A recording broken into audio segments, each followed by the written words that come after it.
¿Cómo están? Que Dios les bendiga. Estamos dándole pues gracias a Dios hoy nuevamente porque Él es bueno y para siempre es su misericordia. Y hoy pedimos, como siempre, que Dios nos hable a través de su palabra y que ahí donde tú estás en este momento puedas abrir tu corazón delante de la presencia de Dios y que en esta hora podamos hoy asimilar la palabra de Dios, pero sobre todo ponerla en práctica, poder ponerla por obra. Señor, oro por cada persona que está detrás de su monitor, que está detrás de su laptop, que está detrás de su celular, para que tú le bendigas ahí donde él está, Señor, para que la palabra de Dios hoy pueda venir a su vida, Padre, como alimento espiritual, para que hoy la palabra de Dios venga como agua a su espíritu, Señor. Necesitamos estar sedientos de tu palabra, Señor. Necesitamos buscar de ti como nunca antes, Señor. Estamos en tiempos donde debemos de buscar tu palabra, donde debemos de llenarnos de tu presencia cada vez más, Señor. Te damos gracias porque podemos hablar de tu palabra. Te damos gracias porque podemos escuchar tu palabra, Señor. En el nombre de Jesús te damos a ti toda la honra y toda la gloria. Amén y amén. El tema de hoy es Juan. ¿Juan qué? ¿Juan qué? Y estaba meditando hace unos días atrás acerca de esta palabra y quiero que busques ahí en tu Biblia y puedas anotar en tus notas Juan capítulo 3 versículo 16 al 21. Y quiero que le pongas bastante atención a la imagen del tema de hoy, Juan qué. Y puedes ver ahí una imagen donde hay una persona con Juan capítulo 3 versículo 16 solamente, Juan 3, 16. Y en el otro, otra persona con su mesita ahí, Juan 3, 16 al 21. Y vemos que donde dice Juan 3, 16 hay una fila enorme, llena. Toda la gente se está apuntando ahí. Pero Juan 3, 16 al 21 está vacío. Y eso es lo que quiero que hoy podamos estudiar a través de la palabra de Dios. Ponerle buena atención a este detalle porque cuando leemos Juan capítulo 3 versículo 16 nos quedamos solamente con Juan capítulo 3 16. Todo el mundo se lo sabe. Es un versículo de escuela dominical. Y todo el mundo lo sabe, todo el mundo se lo sabe hasta de memoria. Pero nos quedamos hasta Juan capítulo 3 versículo 16. Y tenemos que tener claro que todavía quedan unos versículos más hasta el versículo 21. Que es lo que hoy queremos adentrar en la palabra de Dios.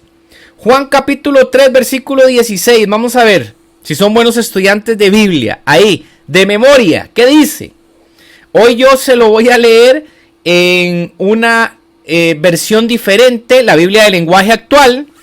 Dice así, Juan 3, 16. Pues Dios amó tanto al mundo que dio a su único Hijo, para que todo aquel que en él cree no se pierda, sino que tenga vida eterna. Qué lindo versículo. Este pasaje demuestra genuinamente el amor de Dios hacia nosotros, pero nos hemos quedado solamente con ese pasaje. Puedes ver la imagen y la gente en la imagen está haciendo fila ahí donde está la mesita, donde dice Juan capítulo 3 versículo 16 y está lleno, porque qué lindo es escuchar que de tal manera amó Dios al mundo que entregó a su único Hijo para que todo aquel que en él cree no se pierda, mas tenga vida eterna. Qué versículo más tremendo, qué versículo más lindo. Me está hablando de que yo tengo vida eterna por recibir a Jesús. Pero ¿qué pasa con los demás versículos? Que es lo que hoy vamos a hacer énfasis. Antes de seguir, quiero que notemos algo. La palabra creer. Creer, ¿qué significa creer? Definición de diccionario. Creer, considerar una cosa como verdadera o segura o pensar que existe. Eso es creer. sin tener pruebas de su certeza o aún conocimiento directo de la misma. ¿Qué es creer? Porque es lo que dice el pasaje. Dice, porque todo aquel que en él cree, eso es creer, considerar una cosa como verdadera o segura, aún sin tener pruebas que lo demuestren. ¿Qué es creer también? Es considerar una cosa como posible o probable. Eso es creer. El versículo 16 dice, de tal manera. Cuando estamos leyendo la palabra de Dios, no es solamente leer la Biblia porque, me puse como meta leer un versículo diario o un capítulo diario, y entonces para cumplir la meta simplemente tengo que leer rápidamente para cumplir la cuota del día. Y no nos detenemos a estudiar la palabra de Dios. No detenemos en los detalles, en cada expresión. Cada palabra tiene un significado en la cual Dios nos quiere hablar. Ahora, mira qué tremendo. Dice de tal manera. ¿A qué se refiere con de tal manera? Resalta la intensidad o grandeza del amor de Dios. Jesús, representación, o más que todo, Jesús es el representante de los pecadores. Él es el que va a tomar tu lugar y mi lugar, el representante para morir por cada uno de nosotros. Murió por cada uno de nuestros pecados. Jesús fue nuestro representante. A eso se refiere ese término, de tal manera. A tal punto de que una persona tome el lugar de otra persona que es sentenciada. Yo te hago una pregunta en esta tarde. Si alguien es culpado por X situación y es condenado, que más adelante vamos a ver esa palabra también, ¿tú tomarías el lugar de esa persona? Una persona que está condenada a recibir un castigo, tú dirías, no, yo levanto la mano un momento, a esa persona libérenla de toda culpa, yo voy a tomar su lugar y el castigo que era sobre él, yo lo asumo. A eso se refiere de tal manera. Mira lo que dice el versículo 17. El versículo 17 dice, Dios no envió a su Hijo para condenar al mundo, sino para salvarlo por medio de él. Volvemos a lo mismo. Versículo 17 dice, Dios no envió al Hijo para condenar al mundo, sino para salvarlo por medio de él. ¿Cómo se salva a alguien? Como lo vimos en el versículo 16, creyendo en él. Ahora, creer significa mucho más que conocimiento intelectual. Tú no puedes creer simplemente por lo que escuchas. No puedes creer simplemente algo como intelecto, simplemente como un bombardeo de conocimiento. Creer no es simplemente quedarse con la teoría de algún tema o de lo que tú escuchaste. Incluye esa palabra creer, y yo quiero que pongas bastante atención. Te detengas acá. Creer incluye dos palabras. La número 1, confianza, y la número 2, compromiso. Creer implica compromiso y confianza con Cristo como Señor y Salvador. Ahora, cuando yo creo, debo de tener confianza, debo de adquirir un compromiso de Dios como mi Señor. Y el resultado de esto es recibir una nueva naturaleza. Antes estábamos condenados en delitos y pecados, pero cuando Dios envía a su único Hijo para que muera por nosotros, creyendo en Él, tenemos una nueva naturaleza. Y esa nueva naturaleza tiene que producir en nosotros un cambio verdadero en el corazón y en la obediencia al Señor. No es simplemente decir, yo solo creo en Dios. La palabra de Dios dice que hasta los demonios y el mismo Satanás creen en Dios. Estamos hablando de creer en Dios en un nivel más elevado, en tener confianza en Él, en que mis acciones tienen que demostrar que Jesús es mi Señor. La palabra confianza significa seguridad, esperanza, firme que alguien tiene de otro individuo o de algo. Eso es confianza. Una seguridad, una esperanza firme en creer algo. La confianza provoca en mí ánimo para hacer. La confianza en mí provoca ánimo para accionar, para hacer. Ahora vamos con la otra palabra. ¿Qué significa compromiso? Compromiso es un acuerdo formal al que llegan dos o más partes. Me gusta esta definición de compromiso. Compromiso es un acuerdo formal al que llegan dos o más partes. Es el compromiso que tú adquieres con Dios. Un compromiso bilateral entre tú y Dios. Llegar a un acuerdo entre Dios y tu persona. Eso es el compromiso. Y mira lo que dice el versículo 18. Antes de pasar al versículo 18, ¿cuántos hijos de Dios no tienen confianza y no se han comprometido verdaderamente con Dios? ¿Sabes por qué puedo o determino a decir esto? Porque hoy en día creemos a nuestra manera. Hoy creemos en Dios a nuestra conveniencia. Como la imagen, Juan 3:16. Qué lindo, Dios vino, murió por mí. Y eso es lo único que yo creo, nada más. De lo que Él me pueda dar, a la salvación, la vida eterna. Esa es la parte que me gusta. Pero vamos a entrarnos al versículo 18, que esta es la parte que nadie escoge, que esta es la parte en la que la gente no pone la atención centralizada en el pasaje. ¿Por qué? Porque hoy en día estamos acostumbrados a escuchar la palabra de Dios y leerla a conveniencia mía. Yo agarro la palabra de Dios, los versículos que me convienen, los que hablan de prosperidad, los que hablan de que Dios me bendice, los que hablan, etcétera, etcétera, de los mensajes que hoy estamos acostumbrados, mensajes que incrementan a la gente de lo bonito, de superación personal, pero y cuando la Biblia nos quiere disciplinar, no, esos versículos son los que dejamos de lado.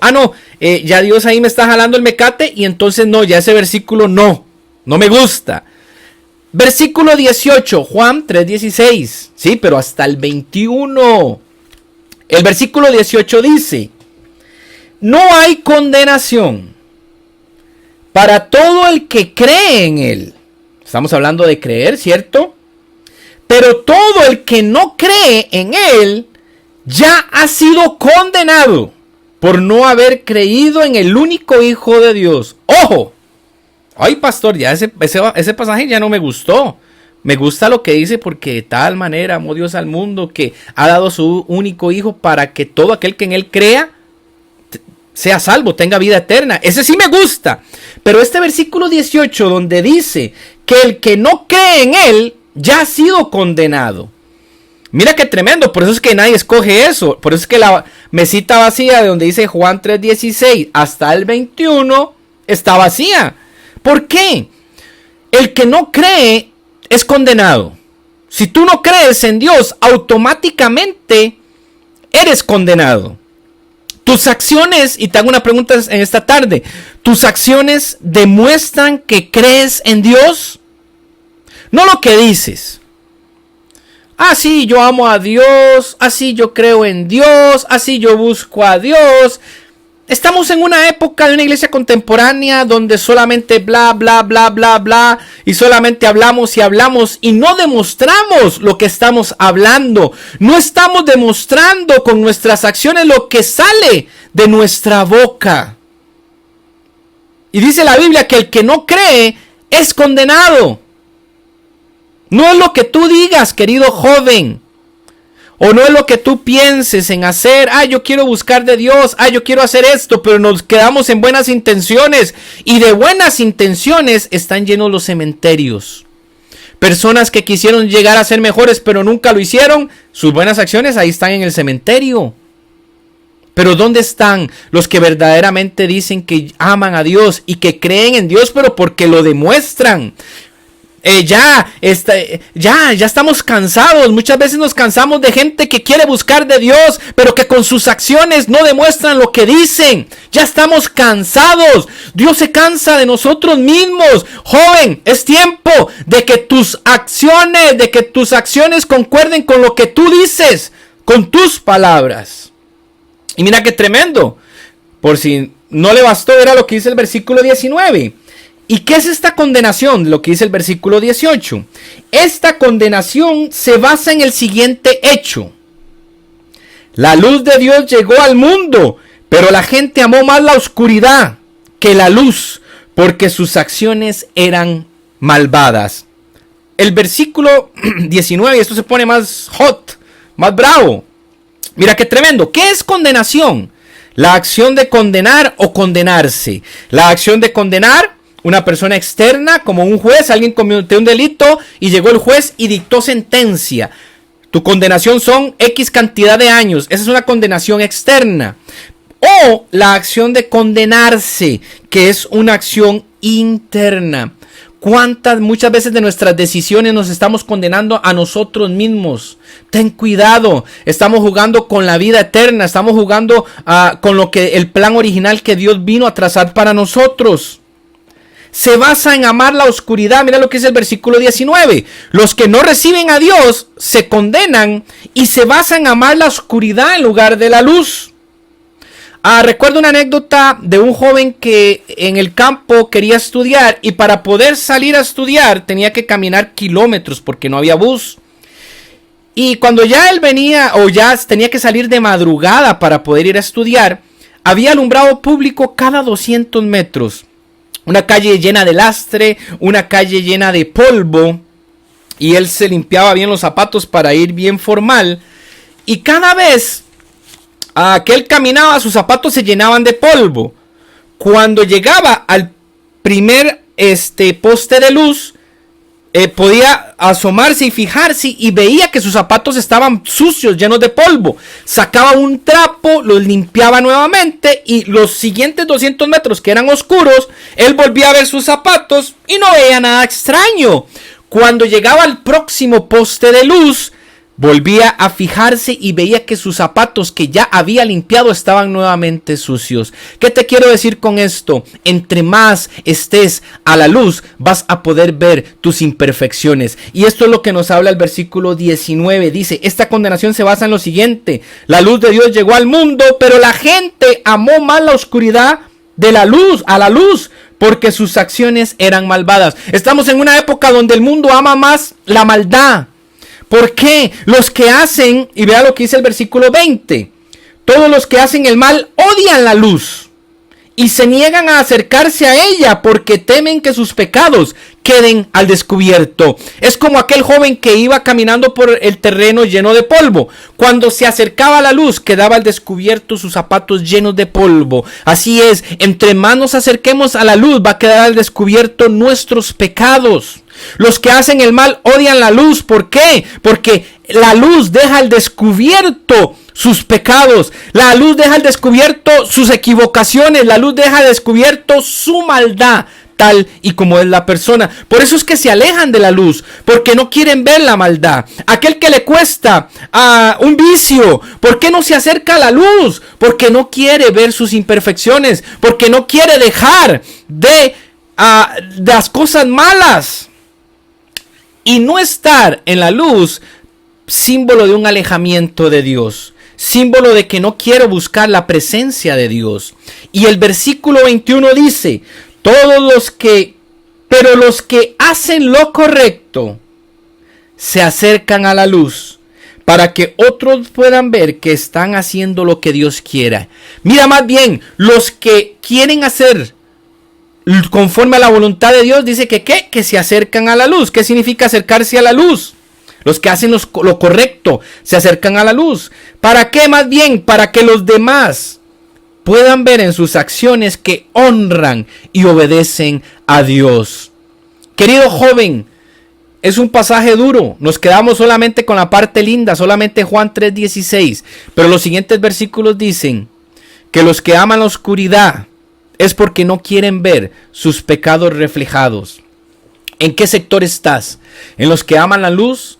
¿En los que tienen una vida consagrada a Dios? ¿En los que aman y buscan de Dios? ¿En los que tienen una relación con Dios? ¿En los que pasan día a día pendiente en oración con Dios? ¿En los que antes de salir a su casa se encomiendan a Dios pidiéndole protección? ¿En los que abren su Biblia antes de salir? ¿En los que abren su Biblia antes de acostarse? ¿Cómo empiezas tu día? ¿Cómo terminas tu día? ¿O sos de los que se condenan automáticamente porque no buscan la luz, sino que aman la oscuridad? Padre, en esta tarde queremos ser jóvenes y sobre todo hijos de Dios que se acercan a la luz y no los que buscan la oscuridad y automáticamente son condenados porque son los que no creen. Padre, que esta palabra hoy nos confronte y nos haga jóvenes, que amemos la luz y que busquemos la presencia de Dios. En el nombre de Jesús, nos vemos la próxima. Que Dios te bendiga, que seas un joven que cree, que seas un joven que busca la presencia de Dios por medio de su luz. Nos vemos, que Dios te bendiga. La recomendación de la semana en JDA Space es: